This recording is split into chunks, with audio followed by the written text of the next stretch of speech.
Why are there so many songs about rainbows? And what's on the other side? Rainbows are visions, but only illusions, and rainbows have nothing to hide. So we've been told, and some choose to believe it. I know they're wrong, wait and see. Someday we'll find it, the rainbow connection, the lovers, the dreamers, and me.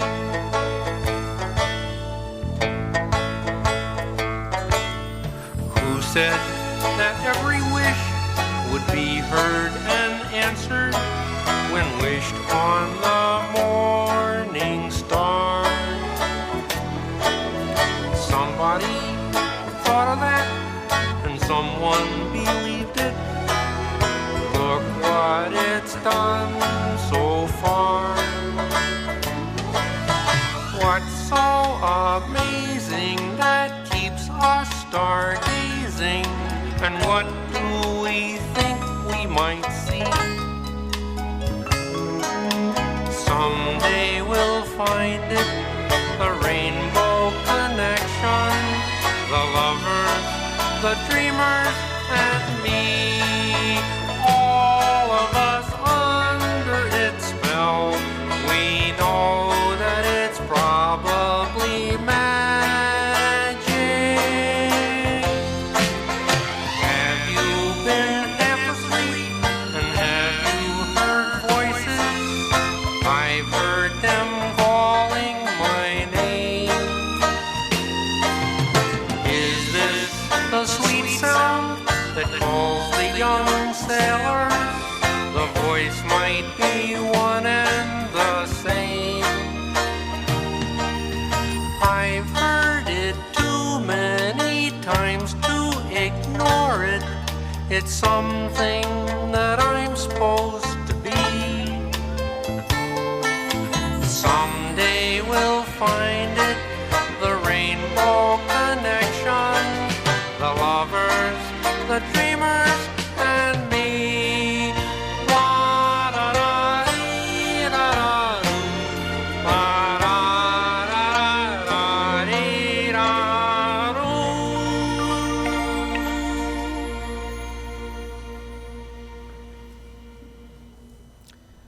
Good evening. On behalf of Aaron's friends and family, I want to welcome you all to this celebration of Aaron Purmort's life. So much of that life is represented in this room, and not in a small way. His family, his schoolmates and friends, his college friends, the agencies he worked at, artists he met along the way, musicians, soccer friends, internet friends, strangers that are no longer strangers watching this via the live stream. So many people have chosen to come together to celebrate Aaron, and it's absolutely a celebration. Every detail of this event was mapped out by Aaron and his wife Nora, and fastidiously planned and put into action by Megan. And a celebration is what Aaron had in mind. And that really speaks volumes about who he is, who he was. When we talk about him, or we hear about him, and over the last few days, I've heard some lovely and funny and amazing stories about his whole life. Or when we read the memories and the tributes that have been shared using that hashtag, Rest in Peace, Big Perm, the words you read are funny and not judgmental and kind and silly and positive and nerdy and constant and calm, easygoing, forgiving, level-headed, stylish, creative and musical and fun.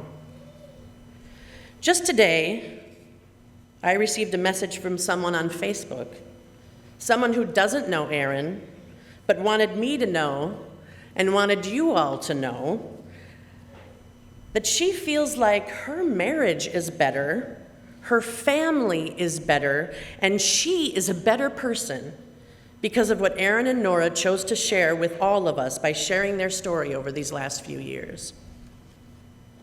What a gift that story is, and what a gift Aaron's life has been to so many.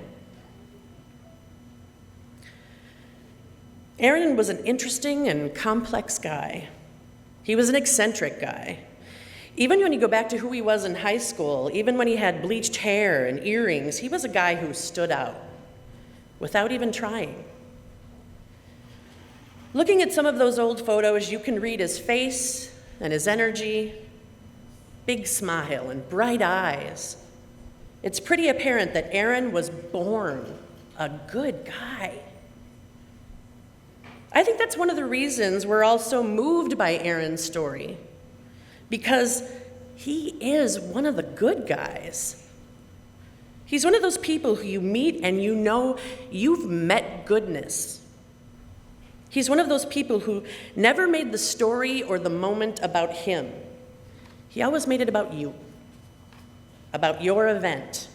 He made it about music or laughter or something bigger. He took you outside of yourself and outside of the story, and he made it something bigger. I don't know much about superheroes, and I'm sorry.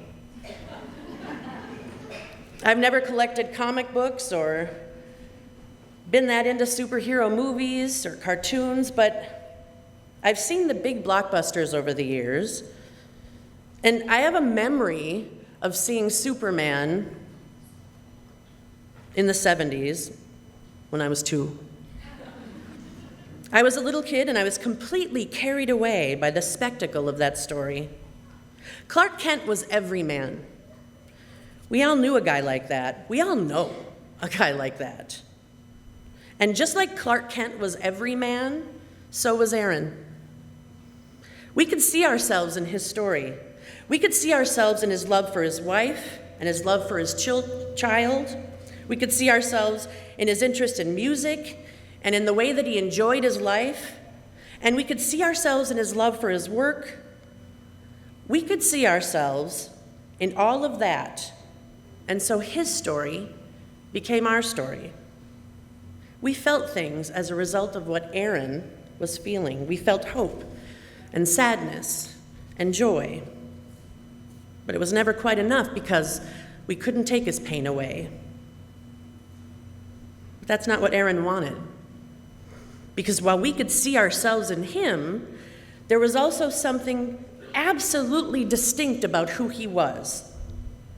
Aaron was a mild-mannered Clark Kent, an easygoing Peter Parker.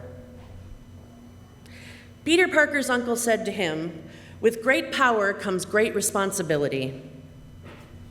I don't think anyone understood that better than Aaron. He let us be a part of his story.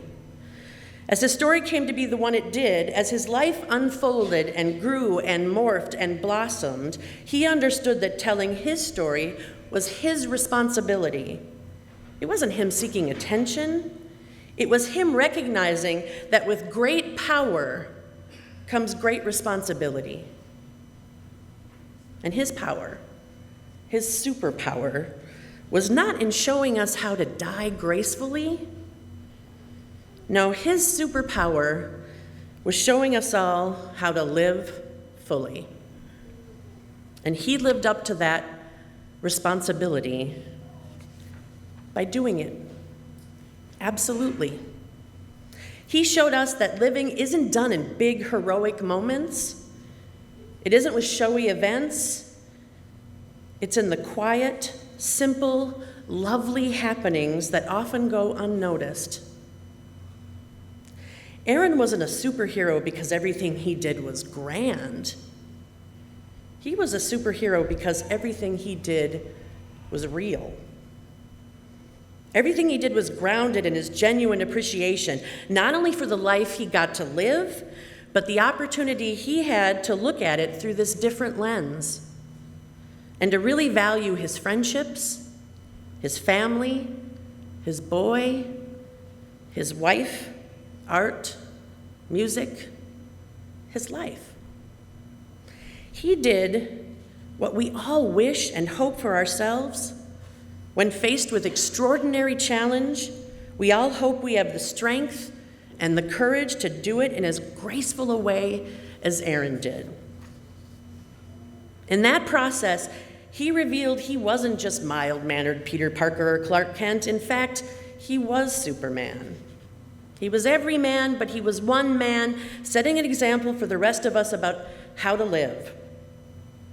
He saw the gift he was given in a few extra years to love his life, to love a woman, to love his baby, and to love their little house on their little block, in their little community, and to love those things fully and completely. I think there are a lot of people here tonight who are looking for something, some reassurance that this isn't it, that this isn't how life works, that this isn't the beginning of something, but maybe it's the beginning of something else. There's a Richard Bach quote that I want to share. "Do not be dismayed at goodbyes. A farewell is necessary before meeting again, and meeting again after moments or lifetimes is certain for those who are friends." We come together in these moments of community to honor Aaron and to honor a hopefulness that our lives mean more than these moments that we've shared together, that ultimately our story will be told, we'll make a difference, and we'll meet again. And now it's up to us to find those meeting again moments, especially now when things feel so unfair. And we're going to find them.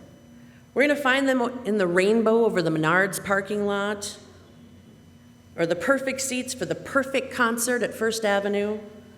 We're going to find them at a movie house, in the smell of popcorn and in the joy of being entertained. We'll find them in the time we spend with the people in this room and in Ralphie's laughter. These moments are tiny, but they're real, and they're happening all the time. They are the smallest, most unexpected moments, but they're going to stop you in your tracks. And all of a sudden, you might be hit with a wall of memory. We have to look for those. And we have to love those. Those will be our meeting again moments with Aaron. Because it's moments like those that Aaron did such a great job of pointing out and holding up for us in his short time here on earth. He didn't need to be a star, he just was. Because we knew Aaron, and because we shared in his story, his superpower is ours now. It's ours to carry on. The power of appreciation and gratitude, of understanding, of what it means to live. And with that power comes great responsibility to carry on and honor what he showed us and to share it with everyone until we meet him again. I'd like to introduce you to Aaron's stepdad, Bill Kuhlmeyer, and he's prepared some words to share with you this evening.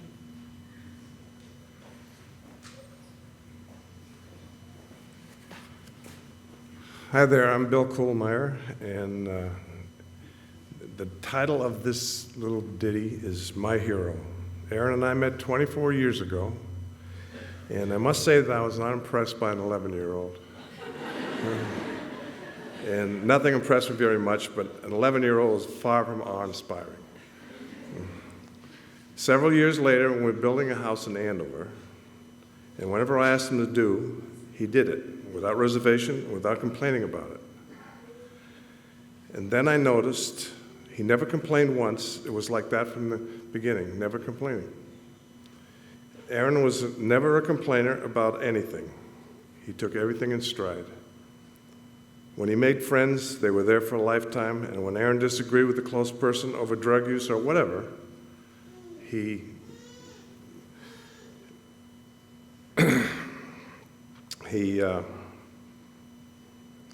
it was off that person's, he was off Aaron's list permanently, or until that person came to their senses. The asparagus children, and he was Aaron Purmort and Andrew Sikora and Barber, and there were 4 of them, and they were, and they had a thing at the First Avenue, and they invited their grandmother because they wanted the people to say as much as the people to come, and they said that Aaron was just crazy. I mean, I said, that's not my son. He's walking across the floor and doing crazy things.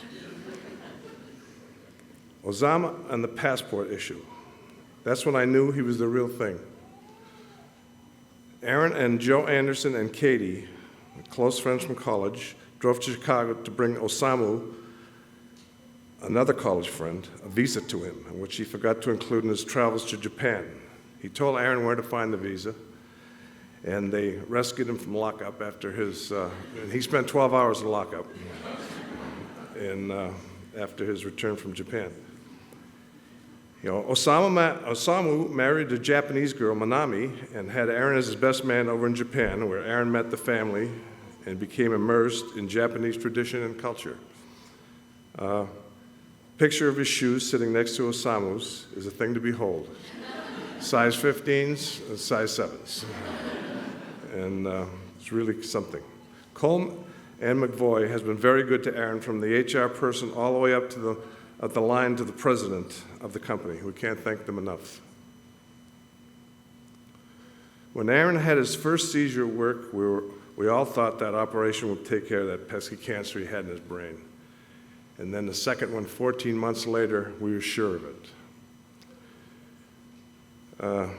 It was not until he could not play soccer, or until his left arm started failing and his left leg started failing. That's when he said, enough of the treatment, it's not working. He never complained. He never complained. When he told his mom he wouldn't be continuing on the treatments, they weren't working, but Mom, I have no pain, and it's going to be all right. The hospice nurse asked him on a scale from 1 to 10 about the pain, and Aaron said 8. Aaron didn't want his mom to worry about him. That's the kind of guy he was. Aaron was really good with kids as well. He was sweet and gentle and fun with them, and they were really happy to see him. It rubbed off on Ralphie as well, because he's a sweetie. I want to thank the McInerny family for all the love and respect and great care they took with Aaron, namely Madge, Megan, and Patrick, and Austin. And you're all right here, and you've just did a great job, great job. Aaron Purmort was my hero. He demonstrated more demeanor and courage in the face of adversity, and that was his manner. Mostly to put love and devotion to those he cared about. I've been proud to know him, and so proud to be his dad. Thank you.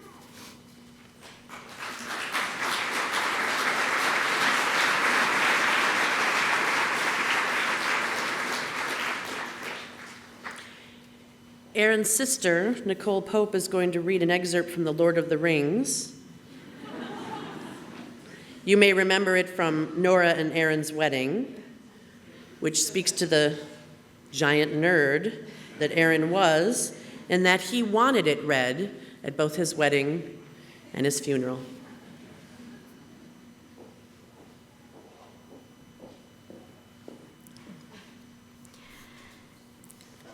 When spring unfolds the beechen leaf and sap is in the bough, when light is on the wildwood stream and wind is on the brow. When stride is long and breath is deep and keen the mountain air, come back to me, and say my land is fair.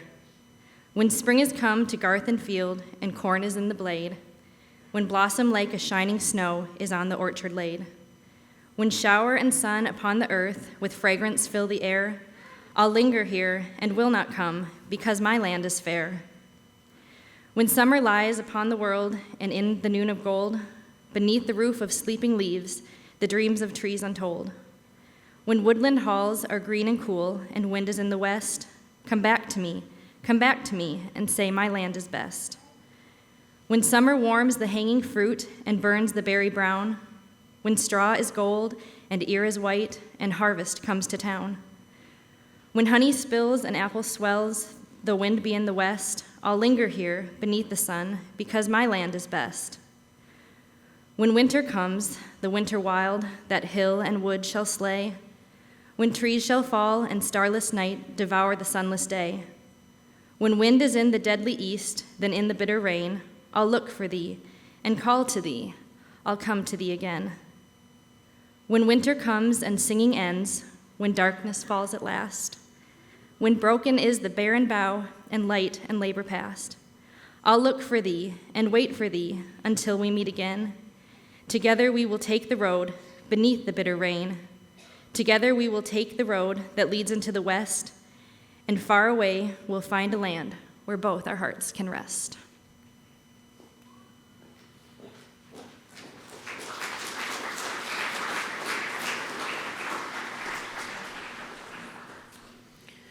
We all know how much music meant to Aaron, and we're really grateful this evening that Hannah and Geoffrey of Just Post Bellum came in from Brooklyn to sing this song, The Measure of a Man. It's my understanding that this is the music you played for Ralphie when he was born. Yeah. It's a bit of a lullaby. We wish we could sing Robin, but we just don't really have it in our repertoire, so we're just going to do something else.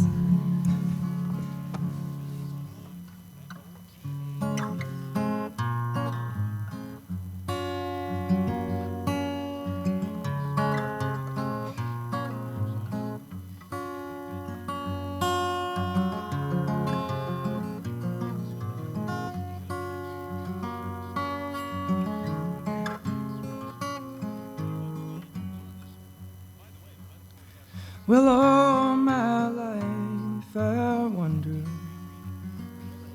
about the measure of a man.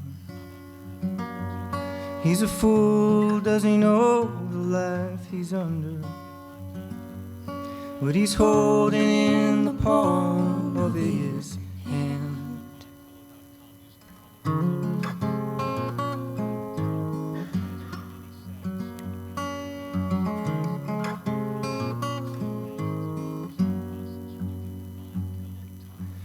All of my life I waited for you to come.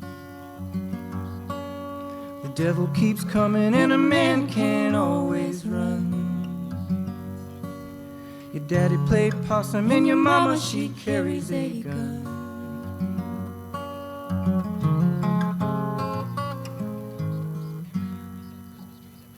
And I'm lost, I'm a wildfire burning. I'm a voice in the devil's chorus. I'm a dog, I'm a sleepy morning. I'm love and I'm coming without warning.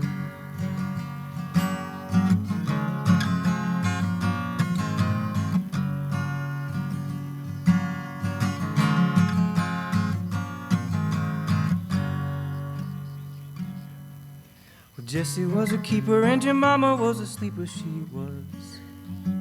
I caught him by the creek playing cowboys and Indians. I followed that river till the sun fell through the pines.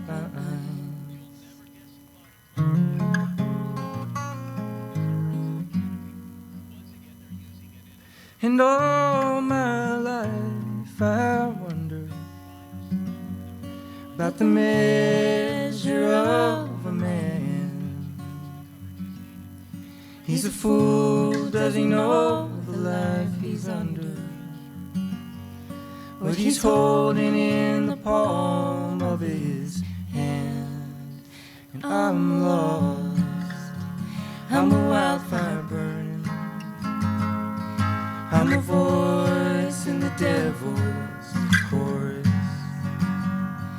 I'm a dog, I'm a sleepy morning,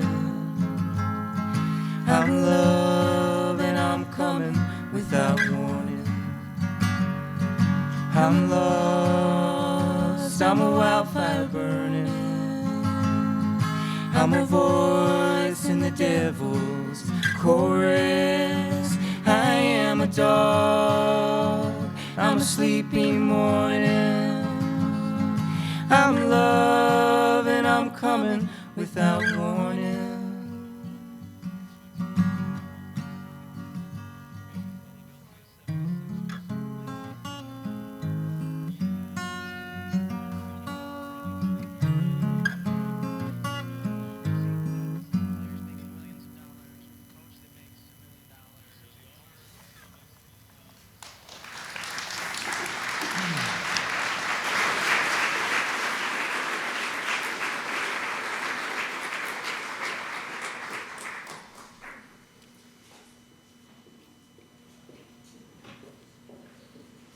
Nora's brother, Patrick McInerny, is going to share a poem with us, whom I affectionately refer to as McNugget.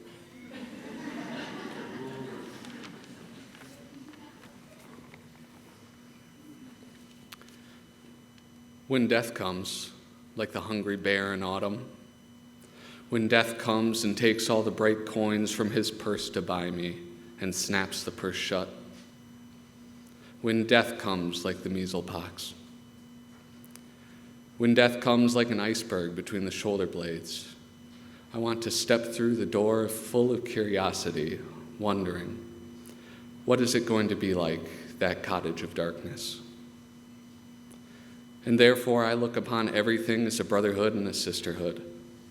And I look upon time as no more than an idea, and I consider eternity another possibility. And I think of each life as a flower, as common as a field daisy, and as singular.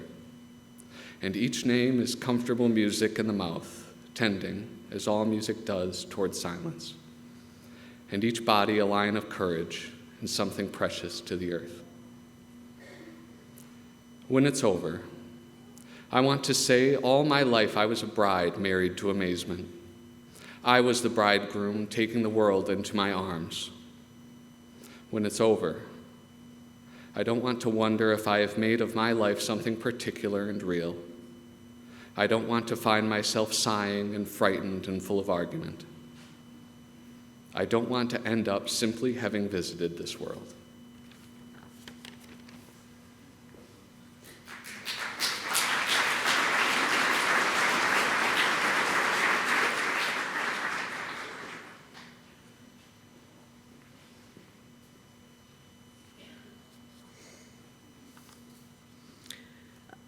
Nora Purmort, whom you all know, the lady with the words, is going to honor her husband now.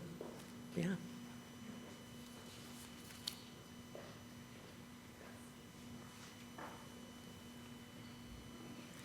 Stop.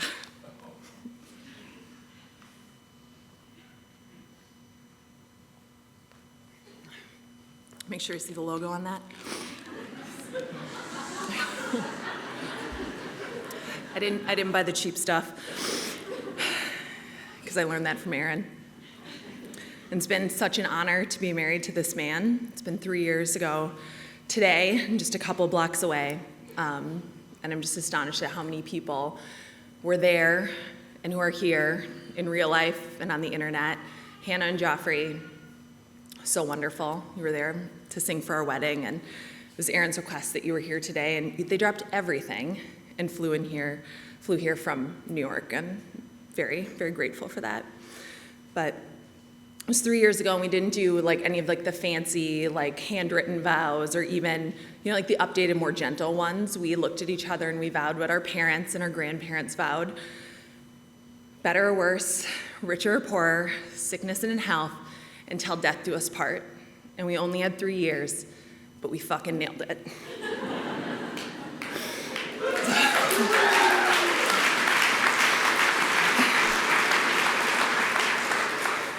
So I'm always astonished at these huge life events. Much like our wedding, Aaron and I just get to show up to a fully executed event having contributed nothing except just our existence. And that's mainly because of my sister Megan, who I want to stand up next to me.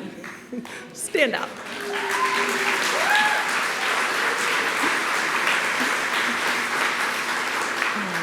In addition to being a high-powered businesswoman, she's just excellent at coordinating major life events.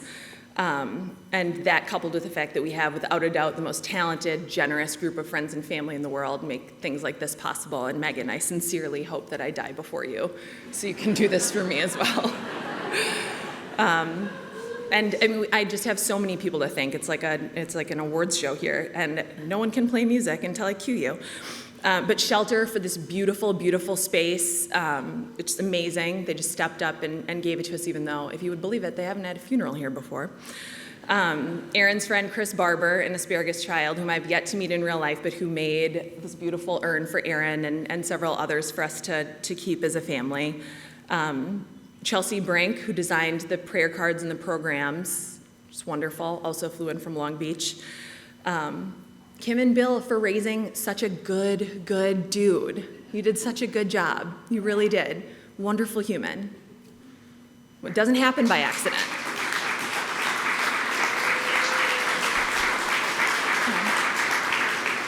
And really, his entire family for becoming my family so wholly and so completely and seamlessly.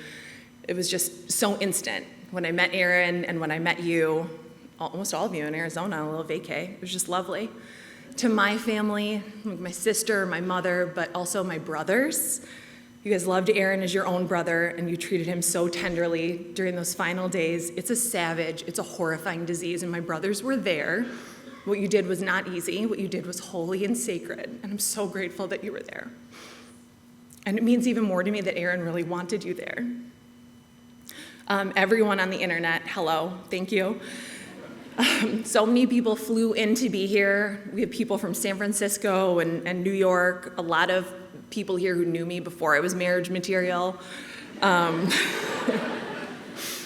People who have known me since grade school. Everyone at Call McVoy and Lifetime, thank you. You made the past 3 years just so much more bearable with all of your kindness and generosity and just humanness, which is not something you always expect from just very successful companies that are also great to work for. And you can probably just check online if they have jobs available. Our family at Abbott Northwestern, which is a great place to go if you have a brain tumor, which I hope that you don't. Dr. Trushine, Patty Bruns, Margaret Callan, Aaron, who's literally the most beautiful nurse in the world, was so distracting. Every nurse and ER doctor and surgical tech and the front desk attendant who ran Lifetime 5Ks, and I used to see her like out running. You're all wonderful, and the work you do is very, very deeply important. Helena is this beautiful angel of a person. She's here somewhere. She was a home health aide that we were able to hire to help with Aaron at night so I could sleep. And she's honestly, I don't know if she's a human. She is an angel. She's so wonderful. And the entire crew of people who put this thing together, again, I just showed up and everything's done. Thank you. I mean that. I mean everything I say, but I really do mean that. Thank you. There are a lot of things that people say in situations like this. Aaron was too young, duh. Aaron didn't deserve it, yeah, also true. And these are true, that's why people say them. He was too young, he didn't deserve this, but it happened, all of it. And through it all, Aaron was just as steadfast as the North Star. He was a reliable light that I could use to navigate these dark and choppy waters, and that's why we were able to ride it out together. He told me quite early that he wasn't afraid of death. He wasn't afraid of dying, he just didn't want to die. There's no better way I've ever heard it put. Why would he want to die when he was so good at living? I don't want to talk about Aaron having cancer. He had cancer, at least we knew about him having cancer for like 10% of his life. And if you, we're a math major, don't run the numbers. I was an English major. But that's nothing. That's again, don't do the math, 33,000 days when he was being something other than a cancer patient. And he was something different to each of us. We're all here mourning a different kind of loss because he was the personification of a Whitman poem. He contained multitudes. To some, he was a little punk from the northern suburbs with bleached hair and pierced ears. He was a not very good skateboarder. He was quite briefly on the football team, and they had to duct tape his pants up because he was so skinny. He was, according to Wikipedia, one of the most famous musicians to come out of Andover, Minnesota. Narrowly beating out Andrew Sikora and Chris Barber just by, just a few votes. He was a sports fan and a soccer player. He was the homecoming king. He was an employee at the movie theater until he was fired for falling through the ceiling tiles because he was trying to sneak into the manager's office to get some sort of candy.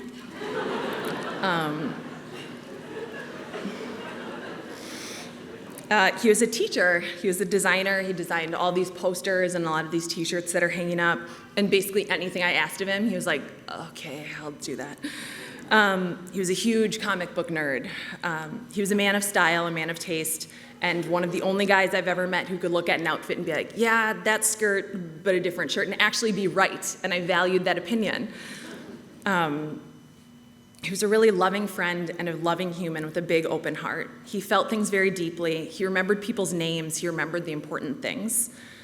He could take a memory and turn it into a perfectly timed gift months later.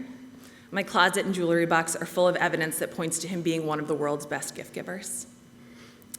He was a bit of a gossip, which made him fun and funny. Just was, I love that. But he was never ever mean, even when I really wanted him to be. He was such a good father, and the barometer for that in America is really low, just low. You just have to stick around, and people are like, what a good dad.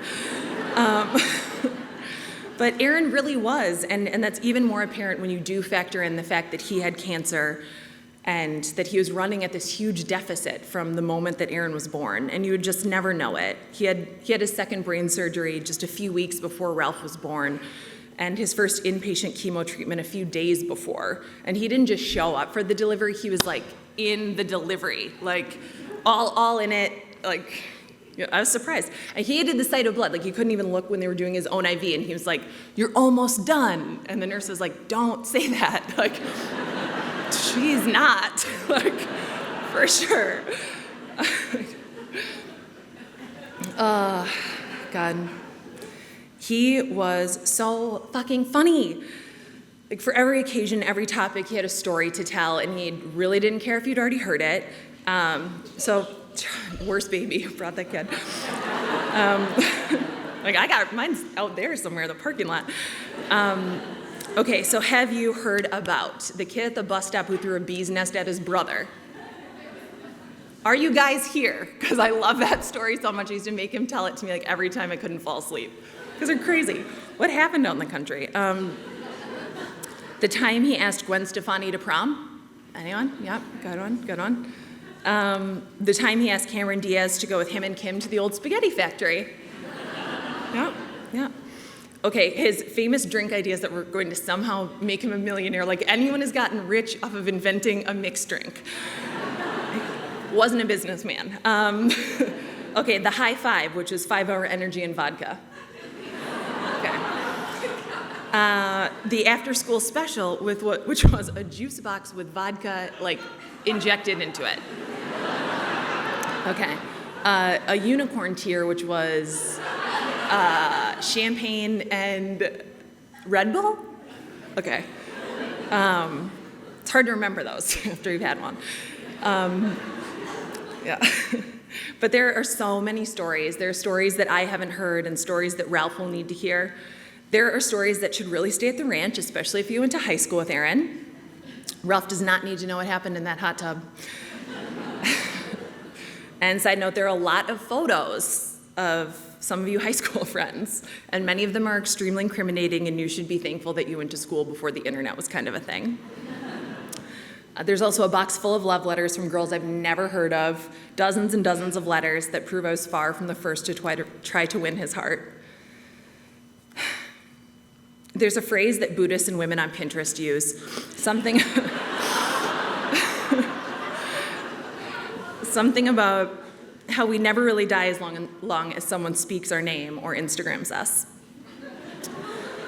There's a boy in this room, or the other, wherever he is, who will only know his father through our stories. And you should tell him these stories. His email is ralph.j.purmort@gmail.com. You should write him an email tonight. You should write him an email every time you think of Aaron. You'll hopefully still be a part of our lives, and we'll keep Aaron alive for Ralph so he knows what kind of a man he should grow up to be. There are things we know. There are things that the dying know that we do not. These last few weeks, I could feel Aaron peeling away, walking a path we cannot follow yet. I know when it is my turn that I will recognize his footsteps, that he will come to take my hand, that I will not be afraid to die, even if I don't want to do it. Aaron was not particularly religious, but he married an Irish Catholic, so we came to some spiritual compromises. Like we baptized our baby because he was like, if I'm wrong, that's pretty good insurance policy. Now, if you're an actual scientist, I don't want you to get too hung up on the facts, but there was a podcast I was listening to last winter that was discussing the elements and how there aren't more or fewer atoms in the world that existed when the universe was created, or when dinosaurs existed, or when our ancestors came to America from wherever they were before, that basically we're truly made of stardust.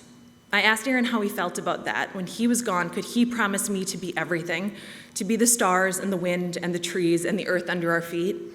Of course, he said, and of course I will. You don't get a choice about how you die, but you get a choice about how you live. And when we leave this room, we will all be among the living. We will have bills to pay. We'll have to go to work. There will be someone on the freeway who's texting and driving, which is really rude and dangerous. Don't do it. The world will keep spinning, and we'll be given choices for how we live every day. In so many ways, Aaron taught me how to live. He was gracious, even when his blood was being taken and his veins hurt. He was patient. He was love, even for people I didn't think deserved his special brand. He gave people chances. He let people in. He brought people closer. This room is filled with people who knew Aaron, people from our family, friends who knew him since childhood, friends who knew him since college, friends who knew him from work, or just friends of friends. And so many of you people know each other because Aaron brought people together.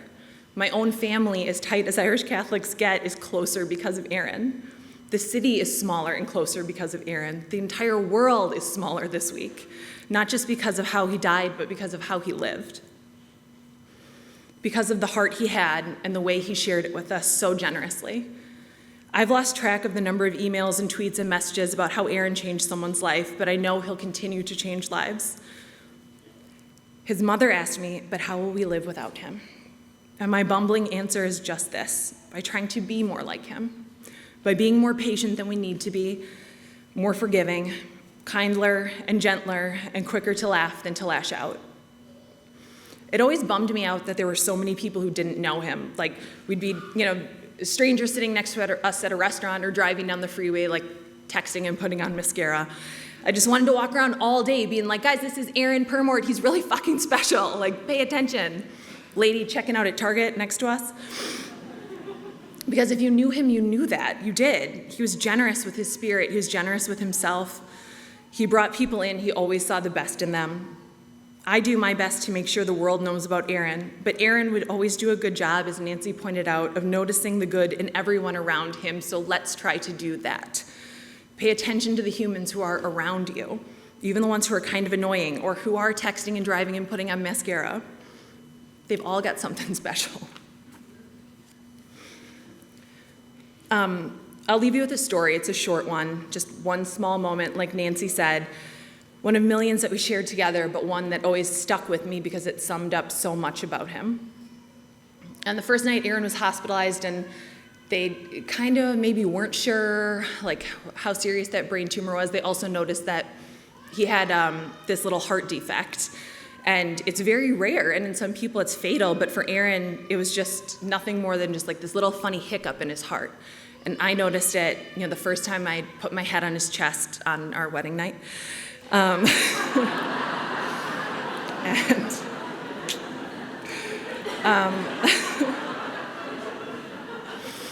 And I heard its last funny little beat on the afternoon when he died. Years after he was diagnosed with this, we were back in the emergency room after another seizure.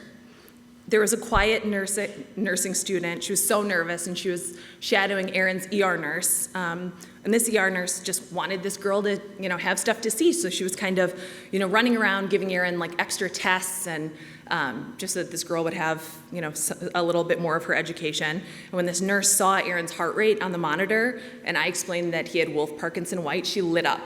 She lit up like a Christmas tree, and she ran to get an ultrasound machine so she could actually examine it firsthand. This woman, she cooed over Aaron's heart like she was seeing an unborn baby for the first time. And I will just always remember her turning to the student who was in the back of the room and saying to her, "Come closer, come closer. You may never see a heart like this again." Thank you.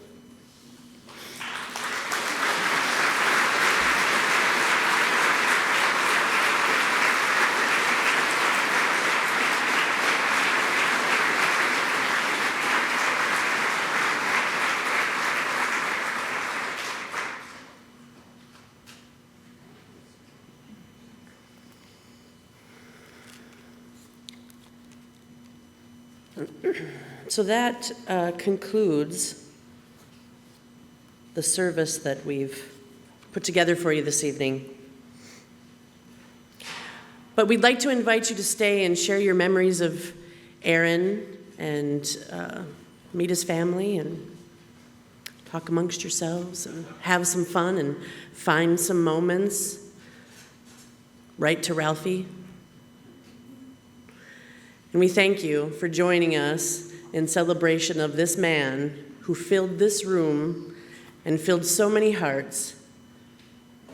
And remember, with great power comes great responsibility. The story's yours now. Thank you.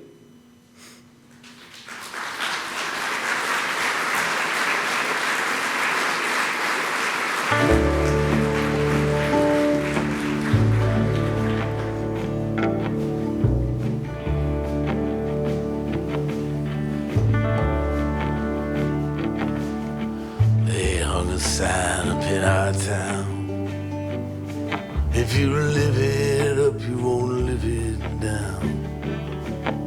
So she left Monte Rio's son, just like a bullet leaves a gun.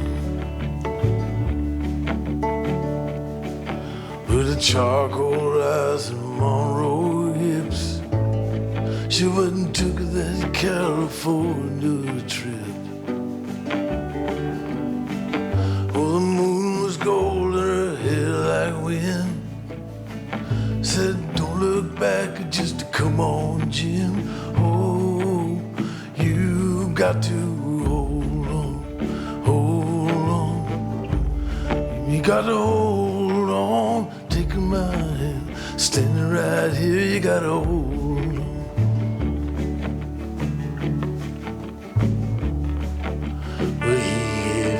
Dime store watch and a ring made from a spoon. Everyone's looking for someone to blame. When you share my bed, you share my name. Well, go ahead, call the cops. You don't meet nice girls in coffee shops. She said, baby, I still love you. Sometimes there's nothing left to do. Oh, but you got to hold on. Baby, gotta hold on and take my hand. Standing right here, you gotta hold on. Well, God bless your crooked little heart. St. Louis got the best of me. I miss your broken China voice. How I wish you were still here with me. Oh, you build it up, you wreck it down. Then you burn your mansion to the ground. Oh, there's nothing left to keep you here. But when you're falling behind in this big blue world, oh, you've got to hold on. Baby, gotta hold on. Take my hand, standing right here, gotta hold on.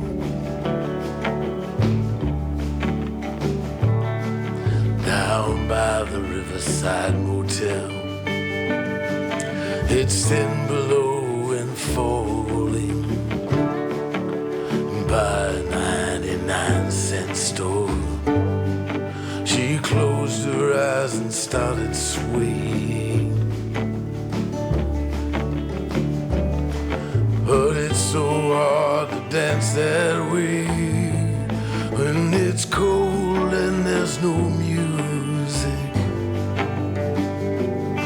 Oh, your old hometown so far away, but inside your head there's a record that's playing a song called Hold On, Hold On.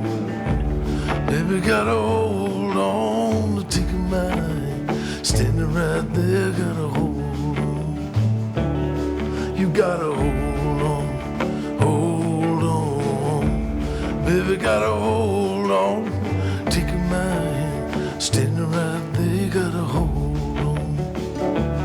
You gotta hold on. Baby, gotta hold on and take a mind. Standing right here, you gotta hold on. You gotta hold on. Baby, gotta hold on and take a mind. Standing right here, you gotta hold on. You gotta hold on.